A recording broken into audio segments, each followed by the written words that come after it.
আমরা সামনেই পেয়ে যাব জিলহজ মাসের প্রথম দশক। এই ইব্রাহিমী চেতনা এবং জিলহজ মাসের 10 দিনের গুরুত্ব সংক্রান্ত বিষয় নিয়ে খুতবা আলোচনা করব ইনশাআল্লাহ। ওমা তাওফীকি ইল্লা বিল্লাহ, আলাইহি তাওয়াক্কালতু ওয়া ইলাইহি উনীব। আমরা এই টাঙ্গাইল দিয়ে যাতায়াত করি, কিন্তু হয়তো আমার সেই ভাগ্যটা হয়নি যে টাঙ্গাইলের একবারে শহরের বুকে এত সুন্দর আহলে হাদিস মসজিদ আছে, প্রতিষ্ঠান আছে, এটা আমার জানা ছিল না।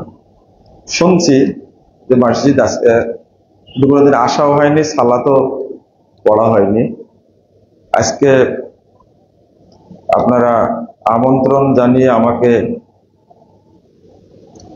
সম্মানিত করেছেন, আমি আপনাদের প্রতি কৃতজ্ঞতা প্রকাশ করছি, দোয়া করছি আল্লাহ যেন আমাদের সকলকে কবুল করে নেন, আমিন।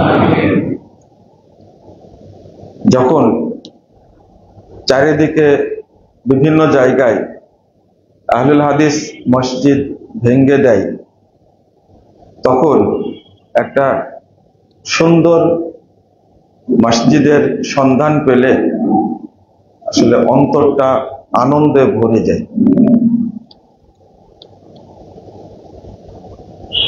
আল্লাহ রাব্বুল আলামিন যেন এই মসজিদের ওসিলায় আমাদেরকে মাফ করে দেন।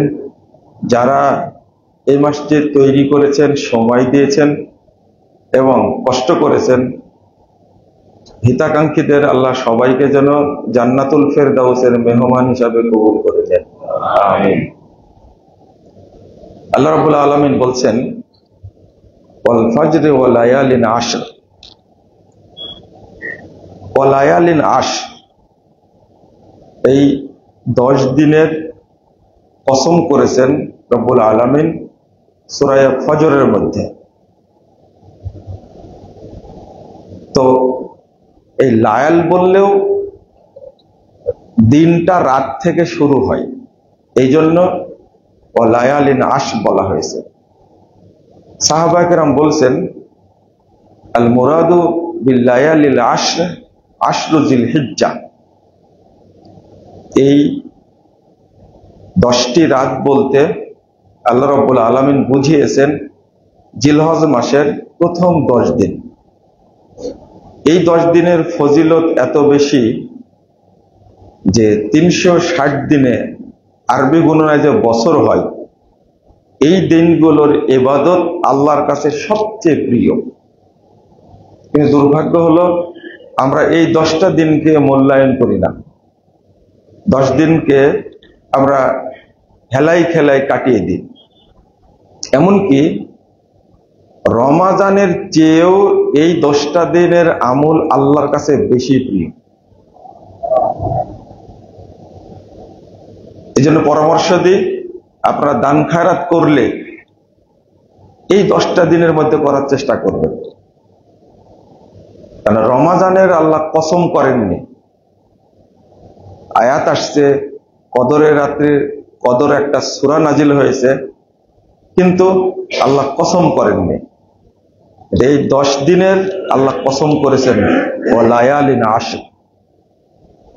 পাশাপাশি আরো হাদিস বর্ণিত হয়েছে, সহিহ বুখারীর যে হাদিসটা আমি বলেছি 969 নম্বর হাদিস, আল্লাহ রাসূল সাল্লাল্লাহু আলাইহি ওয়াসাল্লাম বলছেন, মা মিন আইয়ামিন আল আমালুস সালিহ ফিহিন্না আহাব্বু ইলাল্লাহ মিন হাযিহিল আইয়াম, ইয়ানি আইয়ামুল আশর। যত দিন আছে এই দিনগুলোর মধ্যে আমরা যত সৎ আমল করি, তার মধ্যে আল্লাহর কাছে সবচেয়ে প্রিয় আমল হলো জিলহজ মাসের প্রথম 10 দিনের আমল। সাহাবীরা প্রশ্ন করলেন, বলো ওয়ালাল জিহাদু ফি সাবিলিল্লাহ, আল্লাহ রাসূল আল্লাহর রাস্তায় যদি কেউ জিহাদ করে তবুও কি এর চেয়ে প্রিয় আমল হবে না সেটা তার জন্য? রাসূল সাল্লাল্লাহু আলাইহি ওয়াসাল্লাম বলছেন, ওয়ালাল জিহাদু ফি সাবিলিল্লাহ, না, আল্লাহর রাস্তায় যদি কেউ জিহাদে যায় তবুও এত সওয়াব পাবে না। তবে ইল্লা রাজুলুন খরাজা বিনাফসিহি ওয়া মালিহি ফালাম ইয়ারজি বিশাইইন মিন যালিক, তবে মিন যালিক বিশাইইন, তবে যে ব্যক্তি যুদ্ধে বেরিয়ে গেছে, যুদ্ধে শহীদ হয়েছে, এবং সে যে ঘোড়া নিয়ে গেছিল এবং সম্পদ নিয়ে গেছিল কোনোটাই ফিরে আসেনি, সবই আল্লাহর রাস্তায় কুরবানি হয়ে গেছে, ওই ব্যক্তি এই দিনগুলোর চেয়ে বেশি নেকি পাবে। অথবা ওই ব্যক্তির নেকি আর 10 দিনের আমলের নেকি এক সমান হবে। বুঝেছেন মনে হয়, তাই না? একজন মানুষ জিহাদে গেছেন, শত্রুর সাথে জিহাদ করতে করতে শহীদ হয়েছেন, এবং তিনি যে সম্পদ সাথে নিয়ে গেছিলেন এটাও কুরবানি হয়ে গেছে, আর কিছু ফিরে আসেনি, ওই ব্যক্তির নেকি আর এই 10 দিনের নেকি এক সমান হবে। আরেকটা হাদিস আসছে দারিমির মধ্যে 1774 নম্বর হাদিস। রাসূলুল্লাহ সাল্লাল্লাহু আলাইহি ওয়াসাল্লাম বলছেন, মা মিন আমালিন আসকা ইনদাল্লাহি আযজা ওয়া জাল ওয়া আ'জামা আজরান মিন খায়রিন তা'মালুহু ফি আশিল আযহা। তুমি যত দান খায়রাতের কাজ করো এবং যত ভালো আমল করো, তার মধ্যে সবচেয়ে আল্লাহর কাছে নেকিপূর্ণ, মর্যাদাপূর্ণ, বিশাল নেকি আছে এই জিলহজ মাসের প্রথম 10 দিনের মধ্যে। এটা আল্লাহর কাছে সবচেয়ে প্রিয় আমল। ইমাম দারাকুতনি রাহিমাহুল্লাহ এই 10 দিনের ফজিলত নিয়ে একটা হাদিসের গ্রন্থই সংকলন করেছেন। এই 10 দিনের ফজিলত নিয়ে ফজলু আশরিল আযহা গ্রন্থের নাম। 11 নম্বর হাদিসে একটা হাদিস নিয়ে আসছেন। রাসূলুল্লাহ সাল্লাল্লাহু আলাইহি ওয়াসাল্লাম বলছেন, ইন্না আফজালাল আইয়াম আদ-দুনিয়া আইয়ামুল আশর, মানে দুনিয়াতে যত দিন আছে, অর্থাৎ বছরে যতটা দিন আছে, তার মধ্যে আল্লাহর কাছে সবচেয়ে প্রিয় আমলের দিনগুলো হলো আরাফা, জিলহজ মাসের প্রথম 10 দিনের আমল। আফজালুল আইয়াম যেহেতু বলা হয়েছে আইয়ামুদ দুনিয়া, তাহলে এখানে থেকে রমাজান কিন্তু বাদ হয়ে গেল। রমাজানও অনেক নেকিপূর্ণ, তার চেয়ে বেশি নেকিপূর্ণ এই 10 দিন। আচ্ছা, রমাজানে কি হজ আছে? হজ আছে? হজ নাই। কিন্তু আপনারা প্রশ্ন করবেন, কেন এত গুরুত্বপূর্ণ 10 দিন? এই 10 দিনের মধ্যে যত ইবাদত আছে আর অন্য 350 দিনে এত ইবাদত নাই। যেমন এই 10 দিনের মধ্যে একটা ইবাদত আছে, যে ইবাদতের নাম হজ। এই হজ সম্পর্কে রাসূলুল্লাহ সাল্লাল্লাহু আলাইহি ওয়াসাল্লাম বলছেন, হজ করলে কোনো নেকি হয় না, কোনো নেকি হয় না, হজ্জের কোনো নেকি নাই। এই একটাই আমল যেটা করলে কোনো নেকি হয় না, কোনো নেকি নাই হজ্জের। রাসূলুল্লাহ সাল্লাল্লাহু আলাইহি ওয়াসাল্লাম বলছেন, লাইসা লাহু জাযা ইল্লাল জান্নাহ, হজ করলে সরাসরি জান্নাত। সালাত পড়লে সরাসরি জান্নাত না, সালাত পড়লে নেকি হবে। কি হবে? নেকি হবে। কেউ পাবে 10 ভাগের 10 ভাগই পাবে, কেউ পাবে 9 ভাগ, কেউ পাবে 5 ভাগ। সিয়াম পালন করলে নেকি আছে, যাকাত দিলেও নেকি আছে, কিন্তু হজ করলে কোনো নেকি হয় না। হজ করলেন কবুল হলেই জান্নাত, সরাসরি কবুল হলেই জান্নাত। লাইসা লাহু জাযা ইল্লাল জান্নাহ, এর কোনো নেকি নাই। এটা রাসূল সাল্লাল্লাহু আলাইহি ওয়াসাল্লাম নিজেই বলছেন, এর কোনো নেকি নাই, নেকিটা সরাসরি জান্নাত।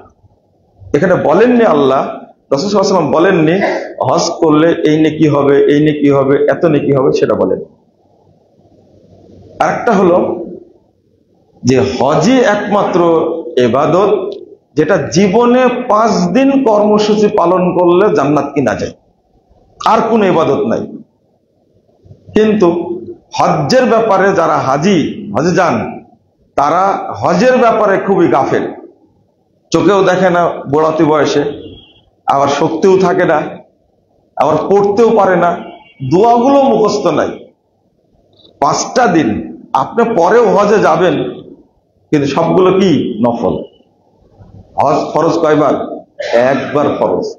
পরে যতবারই যান না কেন ওটা কি হবে? নফল হবে। তাহলে এই হজ্জের কর্মসূচি মাত্র কয় দিনের? 5 দিনের। এই 5 দিনে জীবনে 5 দিন ইবাদত করলে এমন একটা ফজিলত যার বিনিময় সরাসরি জান্নাত। এই ইবাদতটা আছে এই 10 দিনের মধ্যে।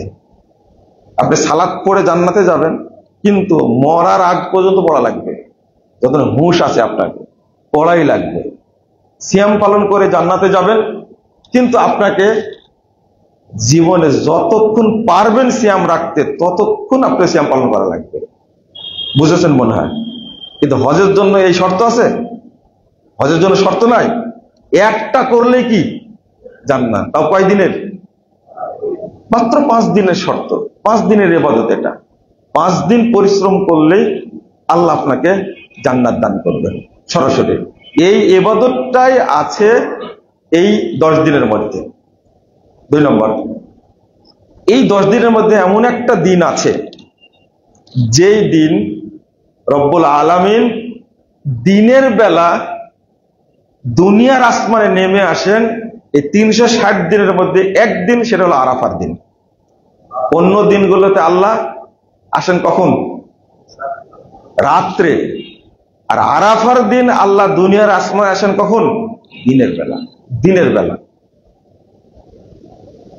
আরেকটা হলো, একই হাদিসের মধ্যে এসেছে, 1348 নম্বর হাদিস, সহিহ মুসলিম এসেছে, মা মিন ইয়াউমিন আকসারা আইয়ুতিকাল্লাহু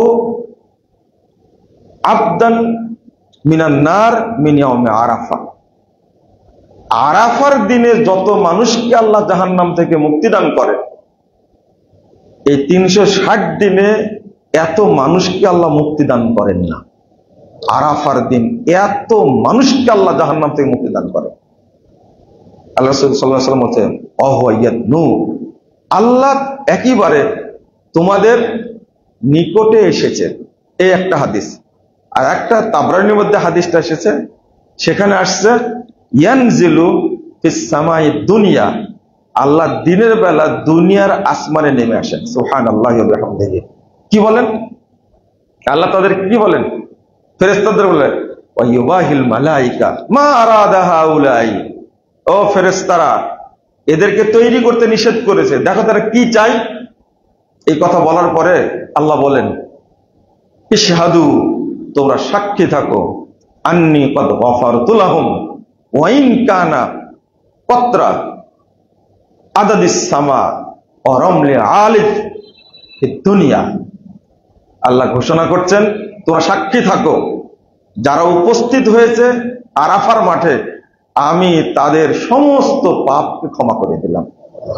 যদি পাপ থাকে তাদের, আসমানের মেঘে যত বৃষ্টির বিন্দু আছে, যত বিন্দু আছে, বৃষ্টিকণা যত আছে, এই সমপরিমাণে যদি পাপ হয়, এবং সারা পৃথিবীতে যত বালিকণা আছে এই পরিমাণও যদি তাদের পাপ থাকে, আমি আল্লাহ ক্ষমা করে দিলাম।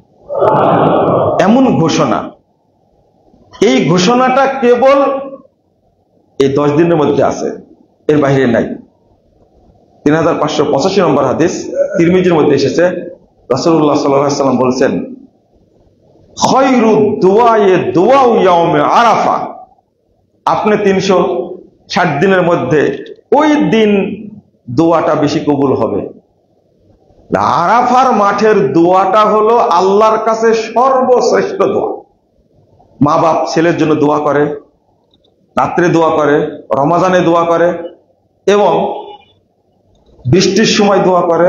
কিন্তু রাসূল সাল্লাল্লাহু আলাইহি ওয়াসাল্লাম বলছেন, আরাফার মাঠের দোয়াটা হলো আল্লাহর কাছে সবচেয়ে শ্রেষ্ঠ দোয়া। এই দিনটাও আছে এই 10 দিনের মধ্যে। আর একটা হলো, রাসূলুল্লাহ সাল্লাল্লাহু আলাইহি ওয়াসাল্লাম বলছেন, হাজি যখন হজ্জের জন্য বেরিয়ে যাই, প্রতিটা পদক্ষেপ, প্রতিটা মুহূর্ত যাই, এই পদক্ষেপের বিনিময়ে রব্বুল আলামিন তার প্রত্যেকটা পাপ ক্ষমা করে দেন এবং তার এই প্রত্যেকটা পদক্ষেপের বিনিময়ে আল্লাহ নেকি দান করেন। আচ্ছা বলেন তো, এই ঢাকা থেকে যখন বিমানটা যায়, বিমানের পাখা কয়বার ঘুরে? এই হিসাব কোনো বিজ্ঞানী দিয়েছে? দেয়নি, তাই না? মানে এই দিনটাও হলো কোন দিন? জিলহজ মাসের উপলক্ষে সে রওনা দিয়েছে। প্রতিটা পদক্ষেপে আল্লাহ রাব্বুল আলামিন এত নেকি দান করেন। আপনি হজ্জে পাথর মারেন, এই যে পাথর মারেন কি বলে? আল্লাহু আকবার বলে। দেখেন, শুধু আল্লাহু আকবার বলে পাথর মারলেন আর জানলেন না কি আছে এর মধ্যে। রাসূলুল্লাহ সাল্লাল্লাহু আলাইহি সাল্লাম সাহাবীকে বলছেন, ওয়া রামিয়ুকা বিল জিমার, তুমি যে জামারাতে পাথর মারো, ফাইন্নাহু মাসকুরুল লাক, তুমি প্রত্যেকটা পাথর যখন মারো, এক একটা পাথরের বিনিময়ে বিশাল বিশাল নেকির ভান্ডার দান করা হয়। এই জন্য তো বলি কি আল্লাহু আকবার, আল্লাহ আমাকে এত নেকি দিবেন, এই জন্য কি বলি আল্লাহু আকবার। তাহলে একটা পাথর, পাথরটা কি বড়? কতটুকু? সোলার মতো, বুটের মতো পাথর। এতটুকু একটা পাথরের বিনিময়ে আল্লাহ রাব্বুল আলামিন বান্দাকে নেকির ভান্ডার দান করবেন। এই দিনটাও কিন্তু জিলহজ মাসের প্রথম 10 দিনের মধ্যে। এরপরে রাসূল সাল্লাল্লাহু আলাইহি ওয়াসাল্লাম বলছেন যে তুমি যখন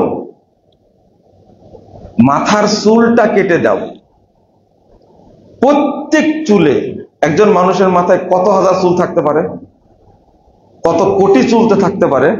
রাসূল সাল্লাল্লাহু আলাইহি ওয়াসাল্লাম মাথার যখন হালাক করে ফেললে, কেটে ফেললে, এই প্রত্যেকটা চুলের বিনিময়ে আল্লাহ তোমার প্রত্যেকটা পাপকে ক্ষমা করে দিলেন।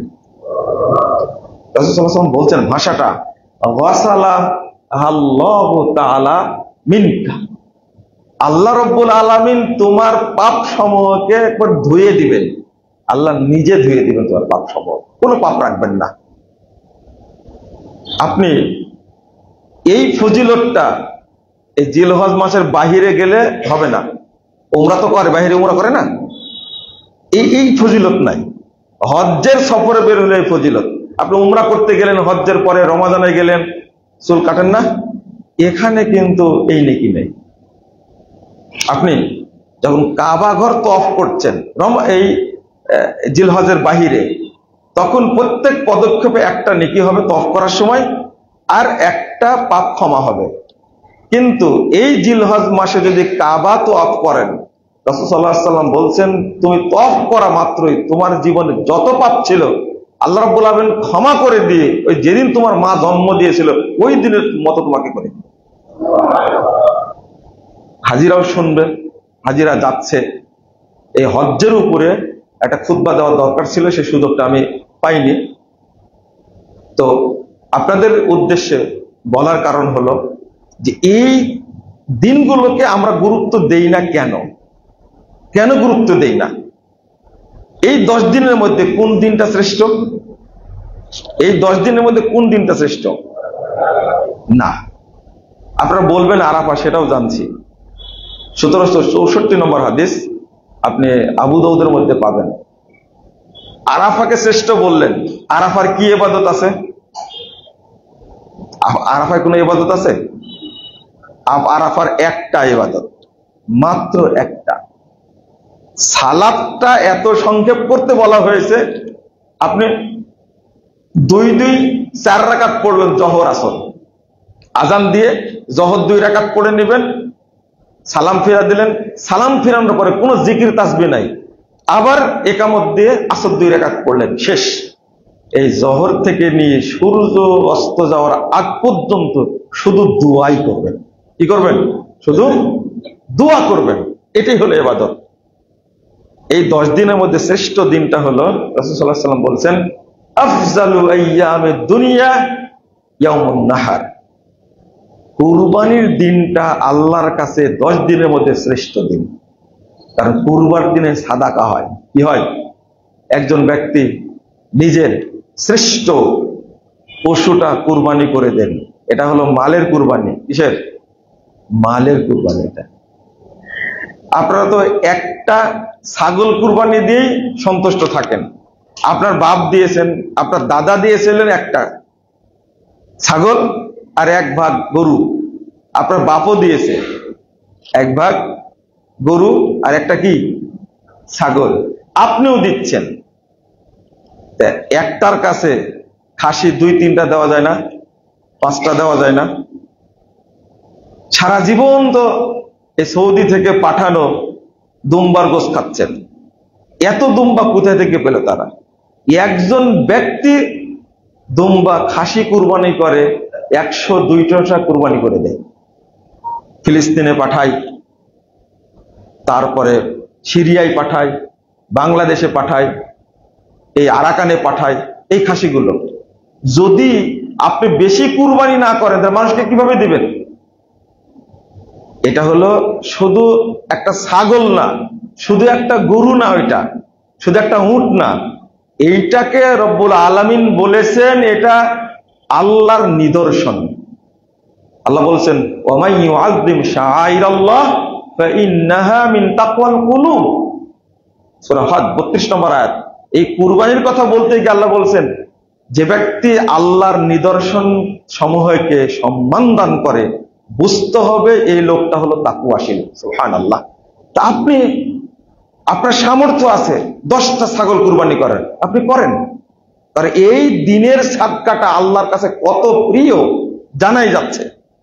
কিন্তু ওই যে অভ্যাস শুরু করেছেন, আমি মানুষকে উৎসাহিত করি রমাজানে যা দান করবেন, রমাজানে দেবেন যাকাত, আর দান করবেন এই জিলহজ মাসের প্রথম 10 দিন।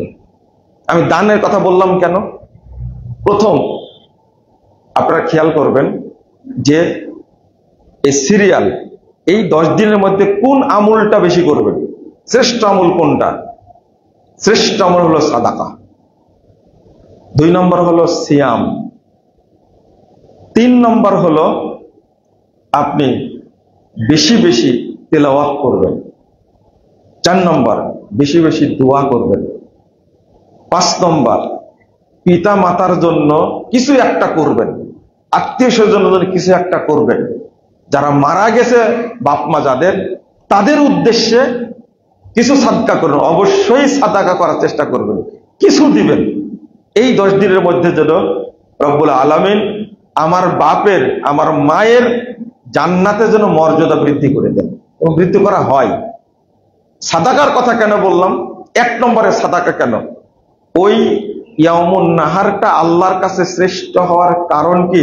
ওই দিনটা কি হয়? সাদাকা হয়। রাসূলুল্লাহ সাল্লাল্লাহু আলাইহি ওয়াসাল্লাম এই 10ই জিলহজ্জে 100টা উট কুরবানি করেছেন। কয়টা? 100টা। এই জন্য বহু সৌদি ধনী মানুষ তারা 100টা উটও কুরবানি করে। রাসূল সাল্লাল্লাহু আলাইহি ওয়াসাল্লাম করেছেন, আমি করব।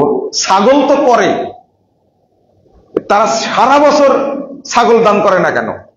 তার কারণটা কি? সারা বছর ছাগল না দেওয়ার কারণটা হলো যে আমি দেব জিলহজ মাসেই দেব, এটা বেশি গ্রহণযোগ্য। আরেকটা হাদিস আসছে, রাসূলুল্লাহ সাল্লাল্লাহু আলাইহি ওয়াসাল্লাম বলছেন ইন্নাল আমাল তাবাহা, আপনার যে আমল আছে, হজ আছে, সিয়াম আছে, যাকাত আছে, সালাত আছে, তো আমল তো এক জায়গায় থাকে, এক খাতাতে তো থাকে আপনার আমলটা। তো এরা আবার ঠেলাঠেলি করে, সাদাকা বলে, সালাত বলে, হজ বলে, হজ বলে আমি শ্রেষ্ঠ তোমাদের মধ্যে, আবার সালাত বলে তোমাদের মধ্যে আমি শ্রেষ্ঠ, সিয়াম বলে না আমি শ্রেষ্ঠ। তখন আল্লাহর পক্ষ থেকে ঘোষণা করা হয় সাদাকাই শ্রেষ্ঠ, তখন সাদাকা বলে ফাকালাতিস সাদাকা আনা আফজালুকুম, এই দেখো আমি হলাম তোমাদের মধ্যে শ্রেষ্ঠ ইবাদত। এই জন্য জিলহজ মাসের প্রথম 10 দিনে বেশি বেশি কি করবেন? সাদাকা করবেন। 2 নম্বর সিয়াম পালন করবেন। কানা নবী সাল্লাল্লাহু আলাইহি ওয়াসাল্লাম ইয়াসুমু তিসআম মিন জিলহিজ্জাহ, 2417 নম্বর হাদিস নাসাইর মধ্যে এসেছে, রাসূল সাল্লাল্লাহু আলাইহি ওয়াসাল্লাম নিয়মিত জিলহজ মাসের প্রথম 9টা সিয়াম পালন করতেন। 9টা সিয়াম পালন করতেন। তাহলে এর মধ্যে পাওয়া গেল হজ, এর মধ্যে পাওয়া গেল মিনা, এর মধ্যে পাওয়া গেল আরাফা, এর মধ্যে পাওয়া গেল মুজদালেফা, এর মধ্যে পাওয়া গেল জামারা, এর মধ্যে পাওয়া গেল সিয়াম, এর মধ্যে পাওয়া গেল কি সাদাকা। এর মধ্যে ফরজ সালাত বাদ। ফরজ সালাত কি বাদ? জিলহজ মাস আসছে, ফরজ সালাত বাদ নাকি? তাহলে সালাতও আগেছে। তাহলে এই দিনগুলোর মধ্যে সবই পাওয়া গেল। রমাজানে আপনি সব পাবেন না। পাবেন?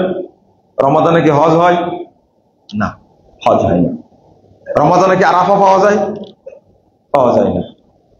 রমাজানে বহু মানুষকে আল্লাহ জাহান্নাম থেকে মুক্তি দান করেন, কিন্তু জিলহজ মাসের প্রথম দশকে তার চেয়েও বেশি মানুষকে জাহান্নাম থেকে মুক্তি দান করেন। তাহলে এটা বোঝানোর জন্য কথাগুলো বললাম যে আপনাকে মনে করতে হবে জিলহজ মাসের প্রথম 10 দিনের আমলই আল্লাহর কাছে কি সবচেয়ে প্রিয়, সবচেয়ে শ্রেষ্ঠ। এটা মনে করে ইবাদত করতে হবে। আপনি দান করবেন, বেশি বেশি করবেন। আরেকটা বললাম, আল্লাহ রাসূল সাল্লাল্লাহু আলাইহি ওয়াসাল্লাম বলছেন ফাকসিরু ফিহিন্না আত-তাসবিহ ওয়াত তাহলিল ওয়াত তাহমিদ। তোমরা এই দিনগুলোর মধ্যে বেশি বেশি তাসবিহ পড়বে, বেশি বেশি লা ইলাহা ইল্লাল্লাহ বলবে, বেশি বেশি সুবহানাল্লাহ বলবে, বেশি বেশি আলহামদুলিল্লাহ বলবে। আমরা যদি কোরআন তেলাওয়াতটা করি, মুহাদ্দিসগণ 3 নম্বরে নিয়ে আসছেন যে এই দিনগুলোতে যেন কোরআন তেলাওয়াত বেশি বেশি করে করেন। কোরআন তেলাওয়াত রমাজান একটা খতম দিয়েছেন, আপনি 10 দিনে একটা খতম দেওয়া লাগবে আপনাকে। একজন বোন আশ্চর্য যে গুরুত্বটা এমন ভাবে বুঝেছেন যে আমাকে বলছেন যে এর উপরে আপনি আলোচনাটা করবেন, এবং তিনি এই 10 দিনে 3 বার কোরআন খতম দেন। আপনি কয়বার দিয়েছেন মনে পড়ে কি আপনার? আপনার ওয়াইফকে বলবেন আমি কাজে থাকি, বাহিরে চাকরি করি, কিন্তু তুমি বাড়িতে থাকো, তুমি এই 10 দিনে অন্তত একবার কোরআন খতম দিবে। পারে কিনা দেখেন তো। বলবেন এক পারাও পড়েন না, অথচ এই 10 দিনের আমলটা আল্লাহর কাছে কত প্রিয়। যাদের বাপ মা বেঁচে আছে তাদের উদ্দেশ্যে বলবো, আপনার চিন্তা করবেন, এতদিন মানুষ করেছে আপনাকে, আপনার মা কোন জিনিসটা খেতে ভালোবাসে, আপনার মায়ের কোন জিনিসটা দরকার, এই দিনে সেটা আপনি তাকে দেওয়ার চেষ্টা করবেন। মা যেন খুশি হয়, আপনার আব্বা যেন খুশি হয়, দিবেন। বলবেন এই 10 দিনের একটা সাদকা মায়ের জন্য, আর যারা মারা গেছে তাদের জন্য দান করবেন। ঠেলাঠেলি করেন যে কেন দান করতে যাব, বড় ভাই দিবে আমি দিব না, ছোট ভাই দিবে আমি দিব না। কিন্তু জানেন, আপনি যেটা দান করলেন মায়ের জন্য, বাপের জন্য, দান করা মাত্রই সাথে সাথে আপনার আব্বা জানতে পারেন, আপনার মা জানতে পারেন আমার অমুক সন্তান আমার জন্য সাদাকা করেছে। রাসূল সাল্লাল্লাহু আলাইহি ওয়াসাল্লাম বলছেন ইন্নার রাজুলা তুরফাউ দারাজাতুহু ফিল জান্নাহ। আল্লাহ জান্নাতে ব্যক্তির মর্যাদা যখন বৃদ্ধি করে দেন, ওয়ান্নাহা ক্বালা ওয়ান্নাহাদা ইয়া রাব, আল্লাহ এটা হলো কেমনে? আমি তো এই অবস্থায় ছিলাম, তুমি আমার মর্যাদা বেড়ে দিলে। তখন আল্লাহ বলেন তোমার অমুক বান্দা তোমার জন্য, তোমার সন্তান অমুক সন্তান তোমার জন্য দোয়া করেছে, সাদকা করেছে, এই জন্য আমি আল্লাহ তোমার মর্যাদা জান্নাতে বাড়িয়ে দিয়েছি। তাহলে আপনার বাপ জানুক আমার বড় সন্তান আমার জন্য দান করে, আমার জন্য সাদাকা করে, আমার জন্য দোয়া করে, আমার জন্য ইস্তেগফার করে, এটা জানুক, তারও মনে সান্ত্বনা আসবে, কারণ আল্লাহ তাকে জানিয়ে দেয়। কিন্তু এই যে বাপ মারা গেছে আর কোনো খোঁজ নাই, দোয়াও করেন না, কি অবস্থায় আছে। আরেকটা কারণ হলো, এখানে যদি জাহান্নামের আগুন কবরে জ্বলতে থাকে, কবরে জ্বলছে জাহান্নামের আগুন, দুনিয়ার আগুন সহ্য করতে পারেন না, কিন্তু কবরে জাহান্নামের আগুন জ্বলছে, বাঁচার পথ কি? জাহান্নামের আগুন থেকে বাঁচার কোনো পথ আল্লাহ রাসূল বলেননি, একটা পথ বলেছেন। মুহাম্মদ রাসূলুল্লাহ সাল্লাল্লাহু আলাইহি ওয়াসাল্লাম বলছেন ইন্নাস সাদাকাতা লা তুতফিউ আন আহলিহা হাররাল কবুর। ওই ব্যক্তির পক্ষ থেকে সাদাকা দেওয়া মাত্রই জাহান্নামের আগুন 1 সেকেন্ড সময় লাগবে না, নিভে যাবে। তুৎফেউ মানে কি? তুৎফেউ শব্দের অর্থ হলো বাতি নিভে যাওয়া, বাল্ব অফ করা। আপনি বাল্ব অফ করেন, কয় সেকেন্ড লাগে? এই যে লাইটটা জ্বলছে, এটা অফ করলে কয় সেকেন্ড লাগবে? 1 সেকেন্ড লাগে কি? আল্লাহ রাব্বুল আলামিন এত দয়াশীল বান্দার প্রতি, সাদাকা দেওয়ার কারণে 3টা হাদিসে আসছে এরকম ভাবে, ওয়াইন্নাস সাদাকাতা লাতুতফিউ যুনুব কামা ইউতফিউল মাউন নার। সাদাকা দেওয়া মাত্রই আপনার জীবনে যত পাপ আছে, আপনার জীবনে যত পাপ আছে, 80 বছর যাবত পাপ করেছেন, 80 বছর পাপ করেছেন আপনি, এই পাপ ক্ষমা করতে আল্লাহর কতটুকু সময়? 1 সেকেন্ডও লাগবে না, আল্লাহ সব পাপ ক্ষমা করে দেবে। যেমন পানি মারলে আগুন সাথে সাথে নিভে যায়, সাদাকা দেওয়া মাত্রই আপনার সব পাপকে আল্লাহ ক্ষমা করে দেবে। এত পাপ করেছেন, আল্লাহ আপনার উপরে রাগান্বিত আছেন, রহমত দেয় না, আল্লাহ আপনার উপরে গজব ফেলেন। রাসূল সাল্লাল্লাহু আলাইহি ওয়াসাল্লাম বলছেন, সাদাকাতুস সির তুতফিউ গযাবার রব। আপনি গোপনে সাদাকা করবেন, রব্বুল আলামিন বলছেন, আল্লাহ রাসূল বলছেন, সাদাকা গোপনে করা মাত্রই আল্লাহর রাগ সাথে সাথে পানি হয়ে যাবে, আল্লাহর রাগ থাকবে না। কত হাদিস নেবেন আপনি? কোরআন তেলাওয়াত, সাদাকার। এক হাদিসে 2টা কথা আসছে। একজন ব্যক্তিকে যখন কবর দেওয়া হয়, আল্লাহ রাসূল সাল্লাল্লাহু আলাইহি ওয়াসাল্লাম বলছেন যে ইউতার রাজুল ফি কবরি, জাহান্নাম থেকে একটা ফেরেশতা, জাহান্নামের ফেরেশতা পাঠানো হয়। ফাইদা উতিয়া মিন কিবালি রাসিহি, যখন ওই ফেরেশতা, জাহান্নামের ফেরেশতা মাথার দিক থেকে ঢুকতে চায়, দাফাআতহু তিলাওয়াতুল কুরআন, ওই যে কোরআন তেলাওয়াত করেছে, এই কোরআন তার মাথার কাছে পাহারাদার হিসাবে থাকবে কিয়ামত পর্যন্ত। জাহান্নামের ফেরেশতা আসলেই সাথে সাথে তাকে ধাক্কা দিয়ে বিতাড়িত করবে, প্রতিরোধ করবে। ওয়াইদা উতিয়া মিন কিবালি ইয়াদাইহি, যখন সামনাসামনি ঢুকতে চাইবে, কবরের মাঝ দিয়ে ঢুকতে চাইবে জাহান্নামের ফেরেশতা, দাফাআতহু সাদাকা, এই যে সাদকা দিয়েছে, এই সাদকাটা, দানটা কবরের উপরে পাহারাদার হিসাবে থাকবে কিয়ামত পর্যন্ত।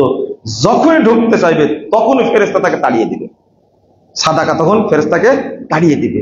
ওয়াইদা উতিয়া মিন কিবালি রিজলাইহি, মাথার দিক দিয়ে ঢুকতে পারলো না, সামনে ঢুকতে পারলো না, যখন সে পায়ের দিক থেকে ঢুকবে, দাফাহু মাশয়ুহু ইলাল মাসাজিদ, ওই যে গুটি গুটি পায়ে মসজিদে এসেছে, মসজিদের পদচিহ্ন পাহারাদার হিসাবে থাকবে, ঢুকতে গেলেই সাথে সাথে তাকে প্রতিরোধ করবে। রাসূল সাল্লাল্লাহু আলাইহি ওয়াসাল্লাম বলছেন, বনী ইসরাইলদের একটা লোক 60 বছর ইবাদত করেছে, আবাদাল্লাহু সিত্তিনা সানা। একটা লোক মসজিদে ইবাদত করেছে 60 বছর। ফাআতাত ইমরাতুন ফাওয়াকা আলাইহা, লা হাওলা ওয়ালা কুওয়াতা ইল্লা বিল্লাহ। 60 বছর ইবাদত করার পরে এর মধ্যে একজন মহিলা তার কাছে আসছে, তাকে ধোঁকা দিয়ে এই মহিলা তার সাথে জিনা করেছে 6 দিন। কয়দিন? 6 দিন, মাত্র 6 দিন। ফাহারাবা, লোকটা ভয়ে পালিয়ে গেছে। লাম ইয়াতামু শাইয়ান, এই লোকটা কিচ্ছু খায়নি, পাপের ভয়ে না খেয়ে আছে। ফাআতাহুর রাগীফ, রুটি দেওয়া হলো একটা, তাকে একটা মসজিদে আশ্রয় নিয়েছে, সেখানে না খেয়ে আছে পাপের ভয়ে। 60 বছর ইবাদত করলাম আমি, আর আমি জিনা করে ফেললাম ভয়ে। রুটি দিছে, সে নিজে কিছু খেলো না, রুটিটা 2 ভাগ করে 1 ভাগ দিল তার কিছু ডান সাইডের গরিব মানুষকে, আর 1 ভাগ দিল বামে গরিব মানুষকে। আল্লাহ রাব্বুল আলামিন পাঠা দিলেন, ফাআরসালা মালাকাল মাউত, মালাকুল মাউত পাঠা দিলেন। ফাকাবাদা রূহাহু, আল্লাহ রাসূল সাল্লাল্লাহু আলাইহি ওয়াসাল্লাম বলছেন, এরপরে ওই ব্যক্তির রূহটা কবজ করে নিল। এবার ফাউদিয়াত ফি কিফাতিন আমালু সিত্তিন, এই 60 বছরের ইবাদত এক পাল্লায় তুলে দেওয়া হলো, আর 6 দিনের জেনার পাপ এক পাল্লায় তুলে ধরা হলো। কথা বুঝতে পারলেন? কয় দিনের জেনার আর 60 বছরের ইবাদত তুলে দেওয়া হলো। লা হাওলা ওয়ালা কুওয়াতা ইল্লা বিল্লাহ। ফামালাত কিফাতুজ জিনা, দেওয়া মাত্রই জেনার পাপের পাল্লাটা ভারী হয়ে গেছে। 60 বছর ইবাদত করেছে। ওই জন্য জাহেলিয়তের উপরে আলোচনা করতে গিয়ে আপনাদের বলি, খুব সাবধান, জাহেলি পাপ এত খারাপ। যখন লোকটা এই অবস্থা, পাপের পাল্লা ভারী হয়ে গেছে, 60 বছরের ইবাদত কোনো কাজে আসেনি, আল্লাহ বলছেন ওই যে এক টুকরা রুটি যে দান করলো নিজে না খেয়ে, ওই টুকরাটা এবার তুমি নেকির পাল্লায় দিয়ে দাও। নেকির পাল্লায় ওই রুটি দেওয়া মাত্র নেকির পাল্লা ভারী হয়ে গেছে। এই জন্য বলা হয় সাদকার পাপ মোচনের ক্ষেত্রে সবচেয়ে পাওয়ারফুল জিনিস হলো কি? এই জন্য মৃত্যুর সময় অনেক ব্যক্তি চিৎকার করে, পিটতে থাকে, বহু মানুষ দান খায়রাত না করে মারা গেছে, সবকিছু করেছে, দান খায়রাত করেনি। যখন মৃত্যু আসে, মৃত্যু চলে আসলে বলে আল্লাহ তুমি আমাকে দুনিয়াতে ফেরত দাও, রব্বির জিউন, আমাকে ফেরত দাও। আল্লাহ ফেরত দিবেন, লাআল্লি আমালু সালিহান ফীমা তারাক, ওই আমলটা করবো যে আমলটা আমি করতে পারিনি। কি আমলটা করেনি? দান খায়রাত করেনি, ফি সাবিলিল্লাহ দান খায়রাত করেনি। আমি আপনাদের বলতে চেয়েছিলাম, মৃত্যুর সময় একটা ইবাদত করতে চাই, যখন পিটনি শুরু করে ফেরেশতারা, তখন রব্বি লাউলা আখখারতানি ইলা আজালিন করিব ফাআসাদদাকা ওয়া আকুম মিনাস সালিহিন। আল্লাহ একটু সময় দাও, আল্লাহ একটু সময় দাও, দিলেই আমি সাদকা করব। তখন কি সময় দিবেন আল্লাহ? না, আর সময় দিবেন না। আমি আপনাদের একটু কষ্ট দিলাম যে এই জিলহজ মাসের আমলের ব্যাপারে আমরা উদাসীন থাকি, আর আমরা উদাসীন থাকবো না ইনশাআল্লাহ। আমরা এই দিনগুলোতে সিয়াম পালনের চেষ্টা করব, তেলাওয়াত করব। অন্তত একটা অনুরোধ আপনাদের প্রতি, একটা নসিহা, এই 10 দিন 5 ওয়াক্ত সালাত হলে কয় ওয়াক্ত হয়? 50 ওয়াক্ত। 50 ওয়াক্ত সালাত আপনারা একটু জামাতের সাথে আউয়াল ওয়াক্তে পড়েন তো দেখি, পারেন কিনা প্রতিজ্ঞা করেন। শোনেন, বেনামাজি কিন্তু মুসলিম না, সে কাফের। সে কি? কাফের। সে কাফের, কাফের। এমনকি এক ওয়াক্ত সালাত যে ছেড়ে দিল, অন্য ওয়াক্ত চলে আসলো, এই ব্যক্তিও কাফের। এত কড়া মাসালা এটা। ইবনে মাসউদ রাদিয়াল্লাহু আনহু বলছেন, লাউ তারাকুহা কানু কুফারা, যদি সালাত ছেড়ে দেয় তারা, তাহলে তারা কাফের হয়ে গেল। নাউযুবিল্লাহ। এই সালাতের প্রশিক্ষণটা, এই 50 ওয়াক্ত সালাত আমি আদায় করব জামাতের সাথে আউয়াল ওয়াক্তে, সেটা একটা প্রতিজ্ঞা করেন। আল্লাহ যেন আমাদের তৌফিক দান করেন। আমিন। বারাকাল্লাহু ফিকুম।